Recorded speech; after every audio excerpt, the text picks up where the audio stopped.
వచ్చాడేమో. నువ్వేనా? ఏంటి ఊపుకుంటూ వచ్చావు? మంచి ఇంకేం చాలేదా? ఆ ఫ్యాన్ పనిచేయట్లేదు చూడు. మీరు సుఖంగా నిద్రపోవాలంటే మేల్కోండి. మీ చుట్టూ జరిగే నేరాల గురించి తెలుసుకోండి. మునిపెన్నడూ జరగని విధంగా వైజాగ్ లో ఓ సంచలన హత్య. హత్య మామూలుగానే జరుగుద్ది, మీరు సంచలనం చేస్తారు కదా. హత్యకు గురైంది ఎవరో కాదు, వీరుభాయ్ మనిషి దేవా.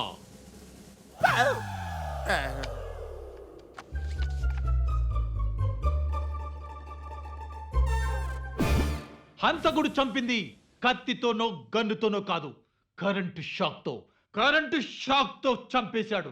రెప్పపాటు నిర్లక్ష్యం ఒక్కోసారి మీ ప్రాణాల మీదకే తేవచ్చు. తస్మాత్ జాగ్రత్త. మిమ్మల్నే ఆ హంతకుడికి కర్ర, కత్తి, గన్, బాంబు అవసరం లేదు. మీ ఇంట్లో కరెంటు ఉంటే చాలు. మీకే తెలియకుండా క్షణాల్లో మీ పంచ ప్రాణాలు గాల్లో కలిసిపోతాయి. హంతకుడు మీ ప్రక్కనే ఉండొచ్చు, ఎస్, కానీ మీకు తెలియదు. అలుసుగా తీసుకొని దురుసుగా ప్రవర్తిస్తే ప్రాణాలకే ప్రమాదం. మీ ప్రాణాలు దక్కించుకోండి. అదే